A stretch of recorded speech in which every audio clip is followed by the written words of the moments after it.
Ladies and gentlemen, today we step into a story more than a century long, a story of fragile systems, of human resilience, and the forces that shape our lives, often without us fully noticing. Today we explore the pandemics and power. From 1918 to the world we live in today, we're not here to point fingers. We're not here to claim certainty. We're not exist. We're here to understand, to reflect, and to learn. Because history is whispering into our present, it is not a coincidence. It is guidance. It is warning. It is possibility. So bear with me and let's begin.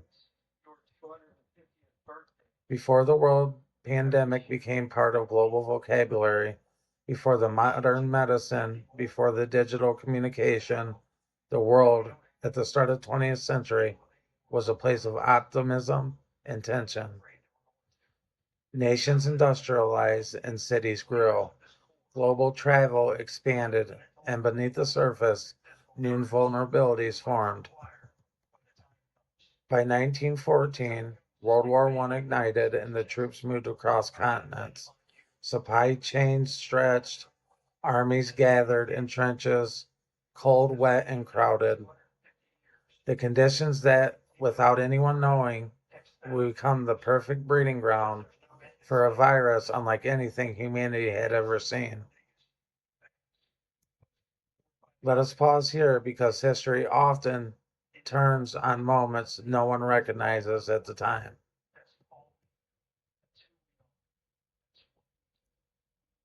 The beginning of the 1918 influenza. It quietly surfaced in military camps, a fever, a cough, a strange exhaustion overtaking soldiers. At first it seemed mild, a temporary inconvenience. Doctors believed it would pass. They were wrong. By the fall of 1918, the virus mutated into a far deadlier form. Strong young adults, usually the most resilient, died within days, some of them hours. Communities saw entire families wiped out. The hospitals were overflowed, and mass graves appeared in cities across the United States, as well as Europe, Asia, Africa, and the islands of the Pacific. The global death toll reached at least 50 million people. Some estimated to rise as high as 100 million. Because the scale is difficult to comprehend, humanity faced a crisis that almost no tools, no vaccines, no antivirals, no global data systems, no international health organizations, governments improvised. Cities treated public health like wartime strategy. The newspapers struggled between reporting the truth and trying to maintain morale. The pandemic tests not only bodies, they tested the systems and trust and power. As the virus spread, the nations were still at war. Political leaders feared that admitting weakness would embolden their enemies. So many countries minimized the outbreak. Some censored information entirely. Others framed the public messaging around patriotism rather than public health. In particular, the United States and certain cities embraced strict measures like mask mandates, business closures, limits of public gatherings, and volunteer medical brigades. Others waited or resisted or downplayed the danger. The results were clear. Cities that acted early, like St. Louis, saw significantly lower death rates, and the cities that hesitated, like Philadelphia, faced catastrophic losses. But more importantly, people saw something for the first time: the tension between individual liberty and collective responsibility. The debate, sometimes rational, sometimes emotional, has never left us. It resurfaced in 1957 and 1968 and in 2009 and eventually in the 21st century defining event. You might imagine the world would keep the memory of such a tragedy alive, but strangely it did not. After 1918, society wanted to move on. The trauma was enormous and nations were rebuilding after the war. People wanted life normal, simple, and predictable. Records were scattered and the research funding was minimal. School textbooks rarely mentioned the pandemic. The collective forgetting set in. And with forgetting came vulnerability. When you bury the past, you often bury its lessons. The next major outbreak in 1957 and in 1968, the influenza, were serious but not civilization altering. The medicine improved and vaccines became possible. Antibiotics reduced secondary infections. International organizations like the World Health Organization was formed. The world grew more connected, jet travel expanded, supply chains circled the globe, and cities became denser. The world grew more connected, yet traveled and expanded supply chains. I read that. Humanity became stronger and more fragile at the same time. Then, at the beginning of the 21st century, multiple warning shots appeared. SARS in 2003, the H1N1 in 2009, MERS in 2012, and of course the Ebola outbreak in West Africa. Each event showed how quickly disease could travel and how deeply politics, fear, and communication shape outcomes. But nothing prepared us for what emerged in 2019. In December of that year, reports surfaced of a cluster of pneumonia-like cases of COVID-19. Within weeks, the virus crossed borders. Flights carried it from country to country, and the governments debated what to do. Health agencies issued warnings. Some acted early and some hesitated. Some misjudged and some underestimated. By the March of 2020, the world shut down. The global economy froze and school closed. Hospitals became battlegrounds and supply chains broke. Millions of jobs and millions became isolated and millions became sick. It was the largest global event of the modern era, and just like 1918, the pandemic did not occur in a vacuum. It collided with politics, technology, misinformation, the public's trust, and deep divisions that existed long before the virus ever hit our shores. During COVID-19, science moved to unprecedented speed. Vaccines were developed in record time, and researchers published studies weekly. Doctors discovered new treatments, but science, real science, is slow. It requires mistakes, revisions, and uncertainty. In cases, however, people crave certainty. This created a tension that needed a rapid information versus the nature of evolved research. Some policies changed quickly and some inconsistently. Some were misunderstood and some were politicized across the world, not just in the country, but everywhere.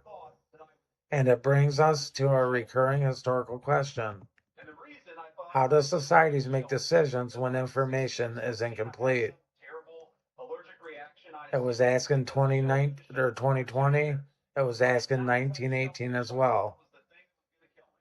A question that will ultimately be asked in the future. Pandemics reveal power at its rawest form.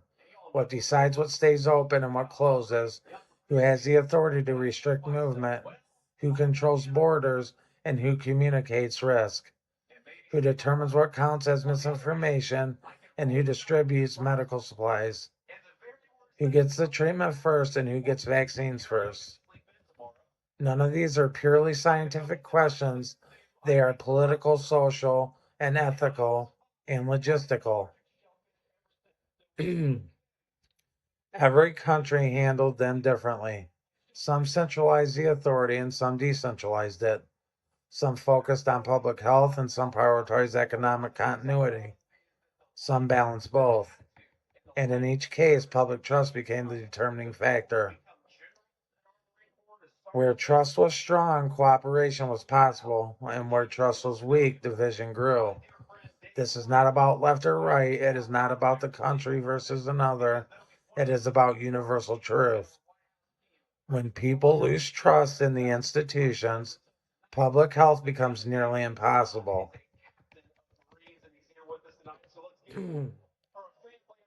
COVID-19 reshaped the world, economically, socially, mentally, technologically, and geopolitically. Remote work exploded, education transformed. The mental health crisis rose in every region of the globe. Medical systems stretched up their limit. Countries reconsidered supply chain dependence. Social media became the fastest and sometimes most distorted source of information. And now we are left with simple but difficult questions. What do we do with all of this? What do we learn and how do we move forward? Through separate by century, the echoes of unmistakable. Early uncertainty and government hesitation, public frustration, economic strain, misinformation, and social division. Debates about freedom versus responsibility in overwhelmed hospitals, essential workers risking everything and families grieving, as well as scientists racing against time. The technologies changed, the politics changed, but the human challenges remain remarkably similar. They show us something important. Pandemics are not only biological events, they are socially stress tests. They reveal the strengths and weaknesses of our systems and our values. This is the hardest part of the conversation because the future depends on choices that are not easy or not obvious. And it is universally agreed upon. But history offers guidance. One, build resilient public health systems, not reactive, proactive, not short term, but long term. We need to strengthen trust, communicate with transparency, and admit uncertainty, correct mistakes, and openly build credibility before the crisis, not during it. Encourage scientific literacy. Note to make everyone an expert, or I'm sorry, not to make everyone an expert, but to help people understand how science evolves slowly, imperfectly, and honestly. Number four, you need to maintain political neutrality in the crisis. Pandemics don't care about your ideology. Viruses don't choose sides, and policy should focus on outcomes, not partisanship. We need to protect personal freedoms while preparing for emergencies. Finding balance in difficult but essential liberty and safety must coexist. Strengthen our global cooperation. Disease crosses borders without passports. Humanity either works together or it struggles alone. Preserve the lessons of each crisis because forgetting it is the most dangerous choice of all. Whether it's politics, policy, or science, pandemics are all human stories. Stories of nurses collapsing from exhaustion, doctors holding phones so families could say goodbye, truck drivers delivering supplies through empty highways, teachers speaking to classrooms through laptop screens, parents balancing work, fear, and uncertainty, communities helping neighbors, strangers singing from balconies, cities applauding healthcare workers each night. Even in crisis, humanity revealed its courage, and that courage should not be forgotten. One of the greatest challenges of modern pandemics and polarization, not just political polarization, information polarization, narrative polarization, fragmented realities created by algorithms, new bubbles, and social media echo chambers. When people live in different information world, consensus becomes impossible. And when consensus becomes impossible, public health fractures. There is not a critique of any group. It is a description of global phenomenon seen in every country across every political spectrum. The solution is not forcing agreement. The solution is fostering shared reality. shared facts and shared principles, shared understanding that uncertainty is not weakness, it is honesty. If another pandemic emerges and history suggests it will, humanity will need faster diagnostics, transparent data systems, reliable global communications, balanced emergency powers, clear public health strategies, ethical resource allocation, respect for personal dignity, protection of mental health, international cooperation, and continued scientific innovation. But above all, we will need trust.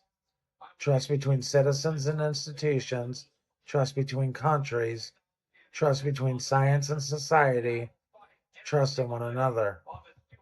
Without trust, no strategy succeeds. With trust, even imperfect strategies can save millions of people.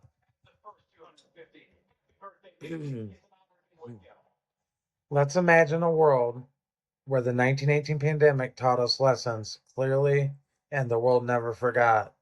Imagine a world where public health systems were permanently strengthened, where global cooperation was prioritized, where societies understood that transparency is not optional, it is essential. Imagine how different 2020 could have been. But now imagine something else. Imagine we take lessons from COVID 19 and we don't forget. Imagine we build systems that are stronger, faster, and more resilient.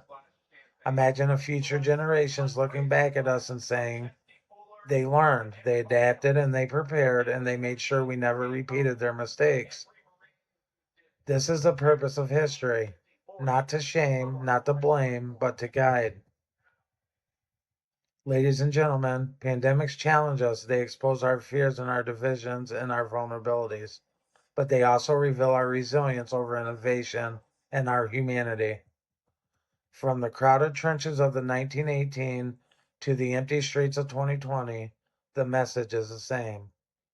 We are stronger when we face crises together, not as factions, not as political tribes, not as isolated nations, but as human beings confronting a shared threat.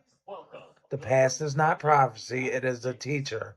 Its lessons are not meant to hunt us, but to prepare us. The story from 1918 to COVID 19 is still being written, and each of us, and our decisions and our dialogue, our civic responsibility, as part of the next chapter. Let us write that chapter with wisdom, with humanity, with unity, with hope. Thank you.